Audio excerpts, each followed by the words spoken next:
자, 안녕하세요, 여러분. 오늘 기상학 두 번째인데요. 두 번째 기상학인데요. 지난주하고 이번 주로 해서 기상학을 2주 만에 짧게 정리를 하려고 합니다. 그래서 간단한 내용들만 여러분들한테 기본적인 내용들만 설명을 드릴 거고요. 자, 오늘로 마무리해 보도록 하겠습니다. 자, 먼저 기온, 습도, 강수, 증발산, 기상재해, 기후변화 관련된 이야기들을 진행을 할 거고요. 자, 처음으로 이제 기온입니다. 자, 우리가 이제 기온이라고 하면 온도 이야기를 하는 거죠. 물질의 뜨겁고 찬 정도를 나타내는 물리량입니다. 물리학에서 가장 기초적이고 중요한 물리량 중에 하나가 온도입니다. 기온이라는 것은 결국은 대기의 온도를 이야기하고요. 보통 공기의 온도라고 이야기를 하지만 대기의 온도라는 표현이 더 정확하다고 우리가 이야기를 합니다. 그래서 기온은 대기의 온도다 라고 생각하시면 될 것 같습니다. 자, 그럼 이제 온도의 개념은요. 우리가 경험에 비롯한 뜨겁고 차가움의 정도 온도입니다. 그죠? 차갑다, 뜨겁다. 뜨거운 물 먹었을 때, 뜨거. 뜨거운 목욕탕에 들어갔을 때 그런 느낌들인데요. 이걸 개념적으로 설명을 하면 자발적으로 에너지를 밖으로 배출하려고 하는 성질의 정도라고 말을 할 수가 있겠습니다. 편의상 온도가 높을수록 에너지를 많이 방출하려고 하는 성질이 크다고 우리가 정의를 합니다. 온도는 일반적인 정의와 연력학적인 정의 두 가지 정도로 구분이 됩니다. 그래서 일반적인 정의를 보면 온도의 경험적인 개념과 독립적인 온도의 존재성을 보장하는 연력학 제0법칙에 기초를 하고 있고요. 일반적인 정의의 온도는 온도의 기준을 통해 만들어진 온도계로 측정을 하게 됩니다. 그래서 여러분들 알고 계시는 셀시우스, 도씨 표시하거나 F로, 미국에서는 페러데이트 두 가지 정도, 화씨냐 열씨 이야기를 하죠. 이런 차이로 이제 나눠지게 되고요. 자, 그다음에 이제 연력학적인 정의로 들어가면요. 9세기 중반 열기관과 연력학에서 이어지는 통계역학이 발전되면서 에너지와 엔트로피 간의 이해가 높아지면서 파생이 됩니다.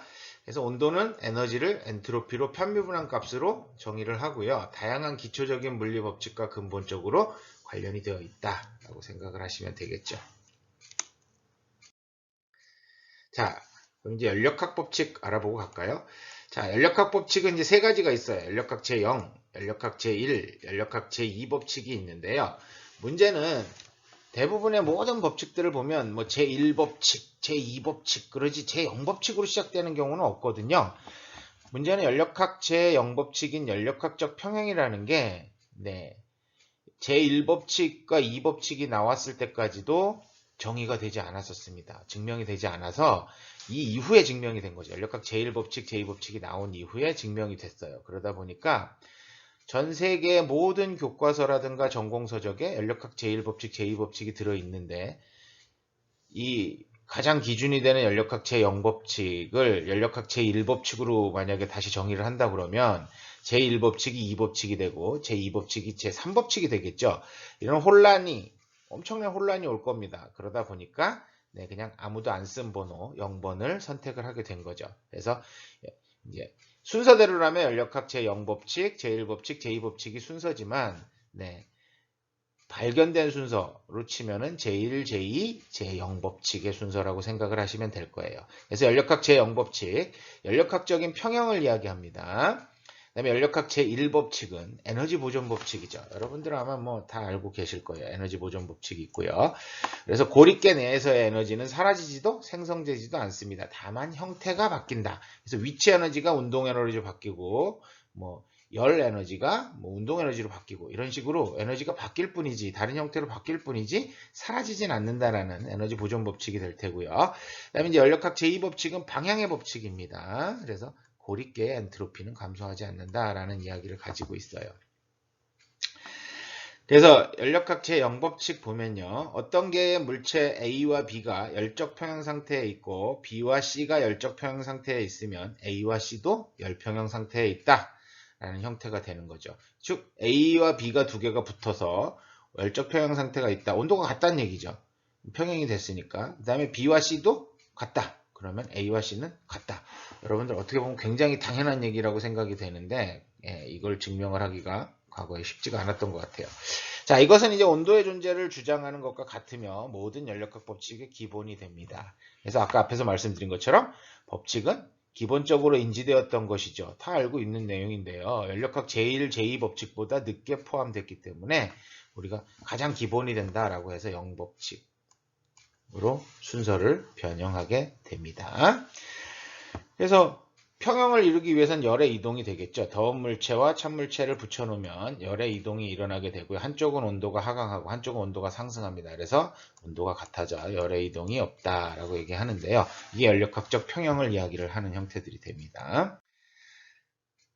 자, 다음에 이제 온도의 단위입니다. 연력학 제1법칙과 연력학 제2법칙은 여러분들 한번 궁금하시면 온라인에서 한번 검색을 해보시기 바랍니다.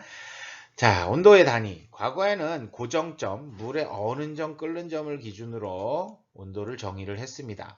근데 기준으로 삼은 자연현상이 확실히 고정되어 있어야 하는 문제가 대두가 됩니다. 나중에. 무슨 얘기냐면 보편적으로 물이 우리가 어는 점 몇 도예요? 물이 녹는 점이나 어는 점은 0도, 그 다음에 끓는 점은 100도라고 정의를 하고 있는데 실제로는 상황에 따라서 많이 달라집니다. 그래서 고산지대에서 물을 끓이면 100도씨 이하에서 끓게 되고요. 뭐 이런 상황들이 발생을 해요. 그럼 고정점이 아닌 거죠. 그래서 고민을 하다가 1954년도 제10회 국제도량형 총회에서 켈빈 온도의 눈금 크기를 확립하기 위해서는 물의 삼중점을 기준으로 잡기를 합니다. 그래서 물의 삼중점은 변하지 않는다고 이야기를 합니다. 그래서 실제 온도씨가 0.01도 정도 되는 거예요. 0.01도씨 정도 돼요. 그래서 이게 273.16 켈빈으로 결정을 하게 됩니다. 즉 물의 어는 점과 삼중점의 온도 차이를 0.1 켈빈으로 약속을 하게 된 거죠.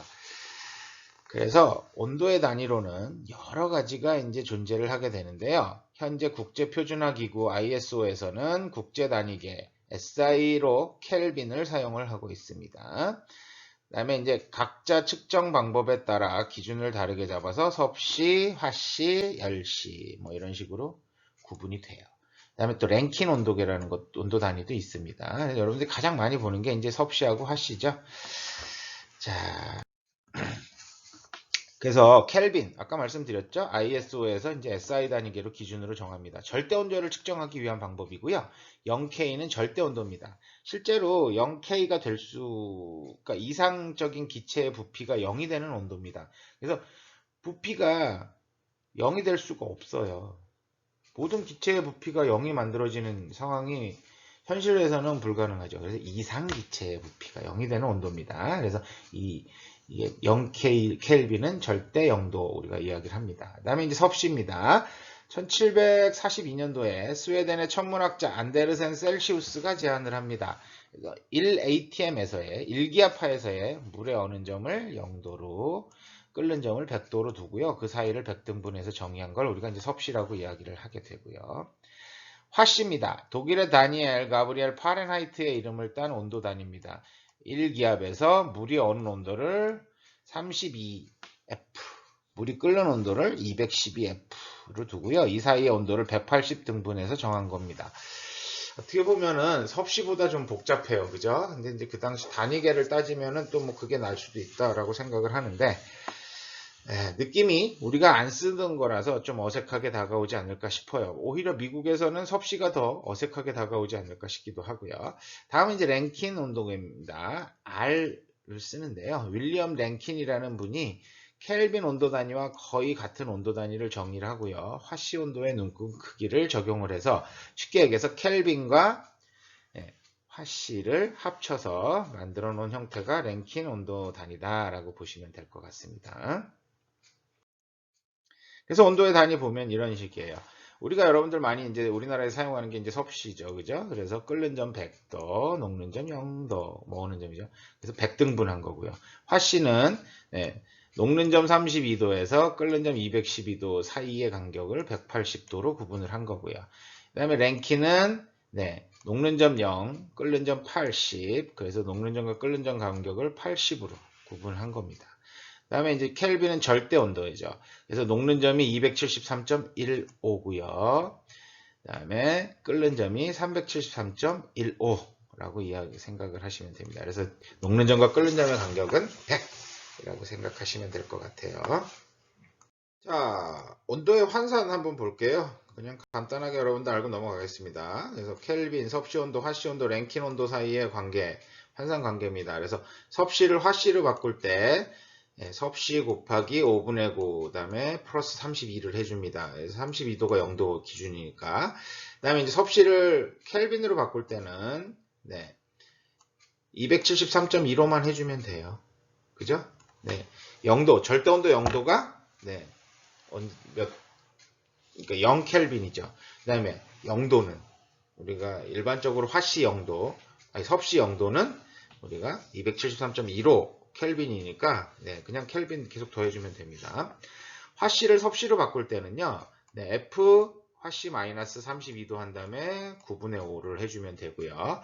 화씨를 켈빈으로 바꿀 때는 마찬가지로 32도를 빼준 다음, 32를 빼준 다음에 1.8로 나눠주면 됩니다.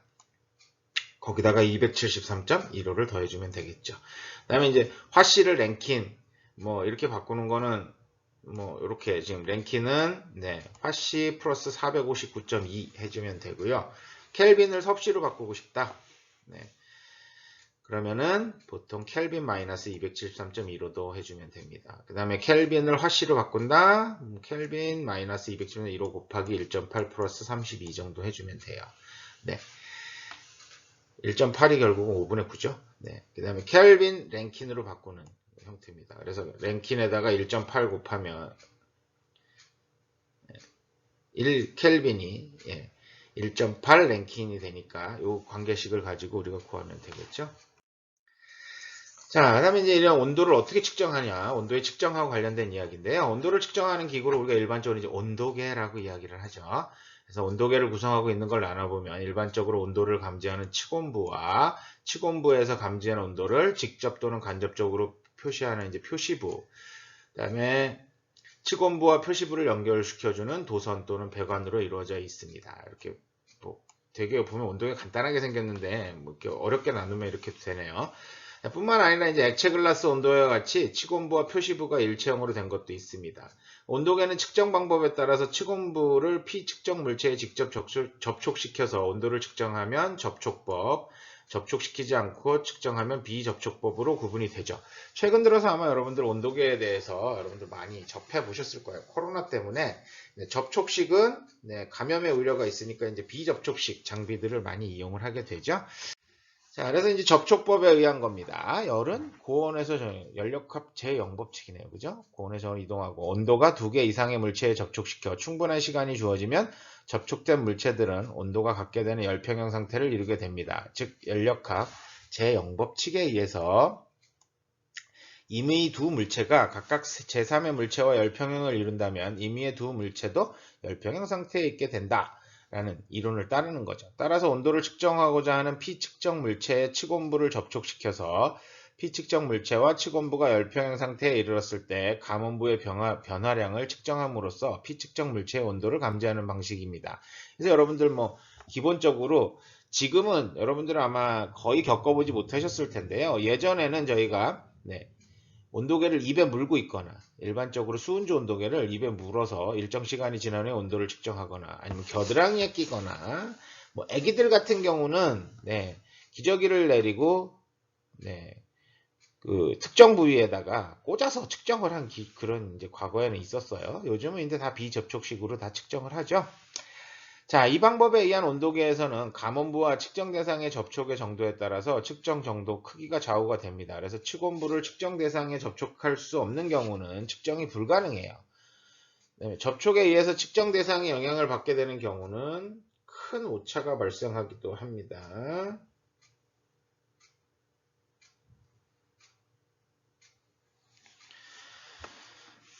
이와 같이 접촉 방식을 이용한 온도계로는 여러분들 일반적으로 알고 계시는 유리재 온도계, 압력식 온도계, 열전대, 바이메탈식 온도계, 저항식 온도계 같은 것들이 있고요.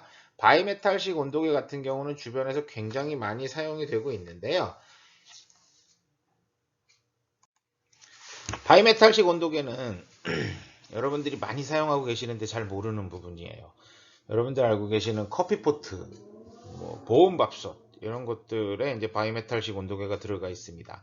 서로 그 성질이 다른 금속 두 개를 붙여서 이제 만들어 놓은 형태고요. 열이 받으면 네, 이 신축 늘어나고 줄어드는 성질이 다른 금속이다 보니까 한쪽이 늘어나면서 이렇게 한쪽은 더 늘어나고 한쪽은 덜 늘어나고 이러다 보니까 한쪽으로 휘게 되겠죠. 이렇게 성질이 다른 금속 두 개를 붙여놨어요. 그래서 한쪽이 늘어나고 한쪽은 줄어든다. 그럼 한쪽으로 이렇게 휘어집니다. 열을 받으면. 그러면 접점이 떨어져서 네, 특정 온도에서는 끊어지고, 그래서 물이 다 끓으면 딱 끊어지는 이런 형태. 아니면 차가워지면 다시 이게 접촉이 돼서 전기가 통하면서 다시 물이 끓고 이렇게 보온하는 이런 방식으로 많이 활용이 되죠. 다음 비접촉식 온도계입니다. 피측정 물체의 감원부를 직접 접촉하지 않는 상태에서 이제 측정하는 방법이죠. 그래서 뭐 비측정 물체로부터 나오는 빛이나 열을 감지해서 온도와 빛, 열 에너지와의 일정한 관계를 이용해서 온도를 측정하는 측정 방식이고요. 측정 대상으로부터 방출된 에너지의 강도는 절대 온도의 4승에 비례하기 때문에 1000도씨 이하의 온도 범위에서는 측정 정도가 나쁘나 장점으로는 움직이는 피측정 대상 및 검출하고자 하는 대상이 보이기만 하면 쉽게 접촉하지 않고 온도를 측정할 수 있습니다. 최근 들어서 이제 이쪽 기술들이 굉장히 발달하게 되면서 여러분들 온도계를 정확히 이제 측정할 수 있는데요. 아마 요즘 코로나 때문에 뭐 겪어보셔서 알겠지만, 네, 이게 저가 제품들은 정확하지 않아요. 그래서 여러분들 뭐 거의 병원에 입원하실 정도의 온도가 나오죠. 34점 몇 도 막 이렇게 나옵니다. 근데 보통 일반적으로 사람들이 체온이 36.5도가 아마 평균 체온인데요. 거기서 2도 이상 떨어지게 되면 저체온증으로 사람들이 사망하게 됩니다. 여러분들 다 저체온증인 거죠. 근데 실제로는 그렇지 않죠. 그래서 이제 좀 더 정밀한 장비들을 활용을 하면 아마 그래서 여러분들 뭐 인터넷에서 보면 네, 어느 제품이 굉장히 정밀한지 뭐 이런 내용들도 떠돌고 있어요. 그래서 그런 것들은 굉장히 정밀하게 측정을 할 수가 있겠습니다. 이런 비접촉 방식에 의한 온도 계측에 사용되는 게 방사 온도계, 네, 광고온계, 색온도계, 적외선 온도계 같은 것들이 있습니다. 그래서 여러분들이 사용하는 거는 적외선 온도계 같은 형태의 제품들을 최근에 코로나 때문에 이제 가장 많이 사용하고 있죠. 자, 다음에 이제 기온을 측정하는 방법입니다. 앞에는 온도하고 이야기를 했었고요. 그래서 이제 여러분들 아마 그 초중 고등학교 다니실 때 학교 안에 오른쪽 아래와 같은 이런 배겹상이라고 이야기하는 이런 것들을 보신 기억들이 있을 거예요. 그래서 국제적인 기준은 기온 측정은 지상으로부터 1.25m에서 2m 사이에 있는 공기의 온도를 이야기를 합니다. 대한민국에서는 지상으로부터 1.5m에서의 공기 온도를 기준으로 하고 있습니다. 그러면 기온의 측정은 실외에서는 대체로 배겹상 내의 온도계를 이용해요. 직사광선을 이제 피해야겠죠. 그다음에 상공에서는 철탑에 온도계를 부착시키거나 그 이상의 높이는 체류기구나 라디오 존대 같은 것들을 이용을 하게 됩니다. 그래서 일반적으로 배겹상을 열어보면 중간 정도의 온도계가 이렇게 설치가 되어 있는데요. 이 온도계의 높이가 딱 지상에서부터 몇 미터다?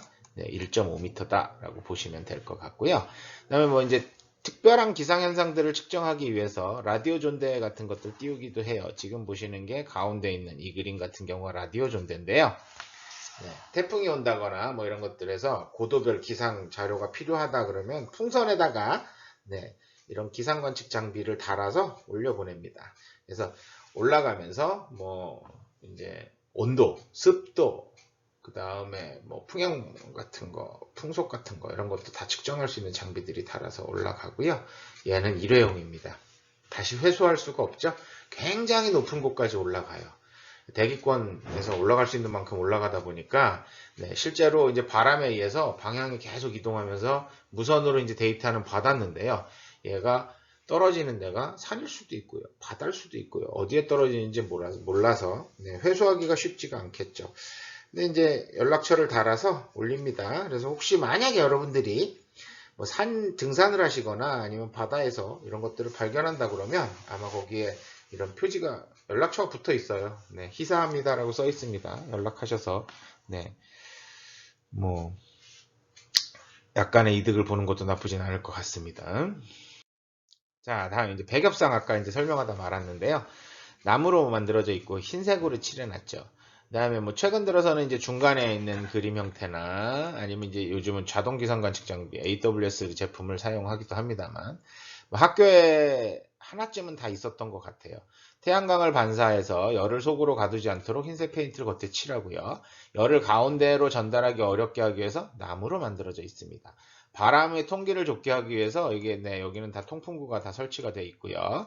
햇빛과 비의 침입을 방지하기 위해서 막혀 있는 형태가 되죠. 그래서 직사광선이 연결되지 않도록 문은 북반구에서는 우리나라네요. 북쪽 방향으로, 남반구에서는 남향으로 설치를 합니다. 근데 여러분들 아마 설치된 것들 보면 다 이게 북향으로 돼 있는 데도 있고 안 돼 있는 데도 있고 그래요. 이거를 왜 북향으로 해야 되는지 모르는 사람들이 와서 설치를 하면 네, 햇빛가 드는 쪽으로 되는 거죠. 어둡다고 돌려 설치해 달라고 그러시는 분들도 있기도 하고요. 근데 그거는 잘못된 겁니다. 자, 열 반사를 방지하기 위해서 원래 밑에는 잔디나 흙 위에 설치하게 되어 있습니다. 콘크리트라든가 뭐 아스팔트 위에 이런 데 깨끗하니까 좋겠다고 옥상이라든가 이렇게 설치하면 좋겠지만 네, 옥상에다 만약에 설치하신다 그러면 주변에 네, 뭐 그 잔디라든가 아니면 열 반사를 방지하기 위한 매트 같은 것들이 설치가 돼야지만 네, 정확한 온도를 측정할 수가 있다라고 생각하시면 될 거예요. 일반적으로 아까 얘기했듯이 1.2에서 1.5m 높이에 설치가 됩니다. 이 높이가 이 바닥이 1.에서 1.5가 아니죠. 네, 측정 장치의 높이가 1.에서 1.5가 되게 설치를 하는 거죠. 가슴 높이 정도라고 생각하시면 될 텐데요. 아까 얘기했듯이 뭐 외국 같은 경우 국제기상기구에서는 1.25에서 2m 사이의 온도를 이제 이야기를 하니까 보통 네, 뭐 그 사이에서 온도를 재면 됩니다. 우리나라는 아까 얘기했듯이 1.5m 높이에서 재는 것을 기준으로 하고 있습니다.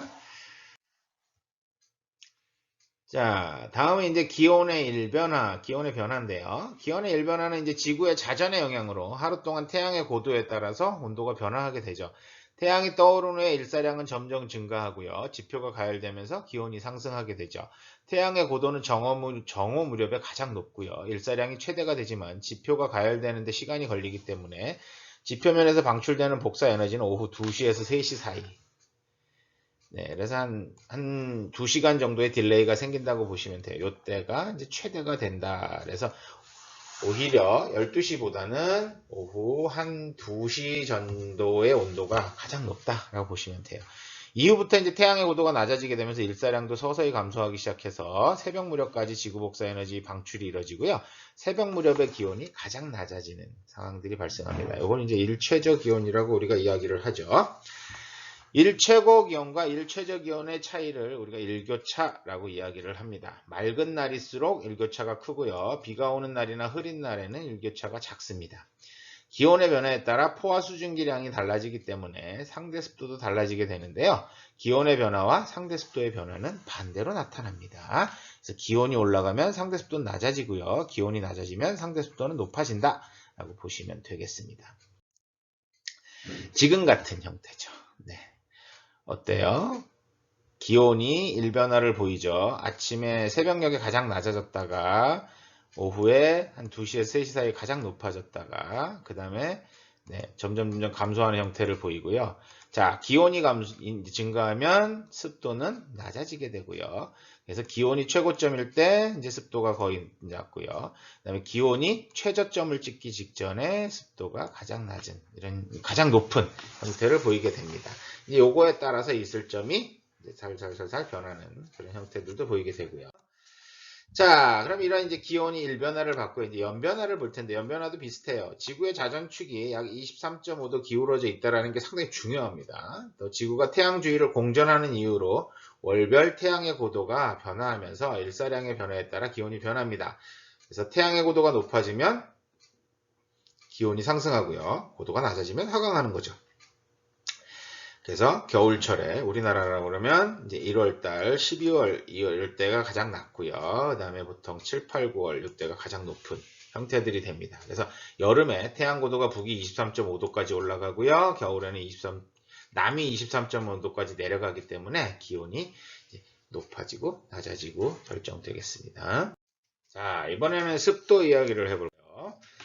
자, 습도는 뭐 일반적으로 우리가 이제 보통 공기 중에 포함되어 있는 수증기 양을 비율로 나타내는 양 또는 비율을 나타내는 단위입니다. 보통 습도라고 그러면 우리가 이제 절대 습도, 상대 습도가 있습니다만 지금은 이제 상대 습도를 이야기를 합니다. 대표적으로 여러분들 일기예보에 나오는 이런 습도들 다 상대 습도입니다. 자, 상대 습도는 특정한 온도에 대기 중에 포함되어 있는 수증기의 압력을 그 온도의 포화 수증기 압력으로 나눈 것을 의미하게 됩니다. 그래서 특정한 온도의 대기 중에 포함되어 있는 수증기 양, 요게 이제 중량 절대 습도고요. 그 온도의 포화 수증기량, 중량 절대 습도, 요거로 나눠준 형태입니다. 그래서 상대 습도 100%로 대기 중에 수증기량이 포함되어 결로 현상을 일으키며 그때의 온도를 이슬점 온도라고 이야기를 합니다. 결론은 무슨 얘기냐? 상대 습도 100%라고 그러면 대기 중에 물이 가득 차야 돼요. 100%로 가득 타면 우리가 물속에 있는 거랑 똑같아지죠. 이래서 상대 습도 100%는 네, 이게 아닙니다. 근데 절대 습도 100%는 네, 공기의 부분을 빼버린 거예요. 그래서 이제 물만 가지고 하니까 절대 습도는 가능한데요. 상대 습도 100%는 네, 대기 중에서 네, 수분의 양이 가득 찰 수 있는 공간만큼에서 가득 찬 거를 100%라고 이야기를 한다라고 보시면 돼요. 그래서 뭐 아까 얘기한 것처럼 네, 온도의 포화 수증기량분의 그 온도의 포화 수증기량분의 그러니까 포화될 수 있는 수증기량분에 실제 들어있는 수증기 양으로 계산을 하는 게 되는 거겠죠.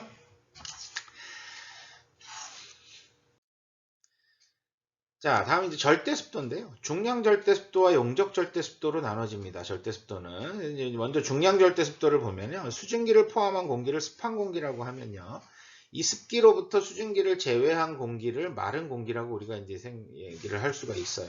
그래서 마른 공기의 중량에 대해서 습기찬 공기 중에 포함되는 수증기의 중량이 그 비를 우리가 중량 절대 습도라고 이야기를 하게 되고요. 단위를 우리가 킬로그램 퍼 킬로그램, 뭐 DA 혹은 드라이 에어의 준말로 나타냅니다. 그래서 공기조화 공학에서는 습기 공기의 선도 등에서 보통 이용하는 형태들이라고 보시면 되는데요. 아까 얘기했듯이 네, 습기찬 공기 중에 수증기의 중량 나누기 네, 마른 공기, 수증기를 제외한 공기의 중량을 해주면 네, 중량 절대 습도가 계산이 되죠. 이거 복잡해요. 일반적으로 금방 우리가 그러니까 용적 절대 습도나 중량 절대 습도 같은 경우는 계산하기가 쉽지가 않습니다. 그러다 보니까 많이 사용되지는 않아요. 과학적으로나 학술적으로는 사용을 하는데 일반적으로 사용하는 건 적고요. 대부분 상대 습도를 많이 이용하게 되죠. 용적 절대 습도도 마찬가지입니다. 대기의 단위 용적에 포함되는 수증기의 양을 중량으로 나타내게 됩니다. 그래서 세제곱미터분의 g으로 표시를 하죠. 그래서 수증기의 질량을 MW 나누기 대기의 용적을 VA. 그래서 VA분의 MW 하면은 우리가 얘기하는 용적 절대습도 VH가 계산이 됩니다. 자, 그럼 상대습도와 절대습도 다른 것들 이야기하면 절대습도는 그냥 공기 중에 수분의 양입니다. 근데 이제 상대습도는 공기 중에 수분의 비율이라고 보시면 돼요. 근데 문제는 이게 포화되는 수분의 양이 어느 정도냐가 중요한 거예요.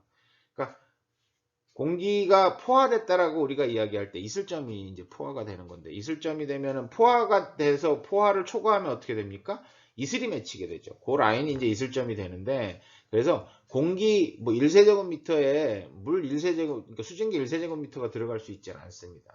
그래서 그때그때 달라지긴 하지만, 요 공간에 들어갈 수 있는 거를 100%로 봤을 때 현재의 수증기가 어느 정도 범위에 있는지를 보는 형태들이 상대습도라고 보시면 될 것 같습니다.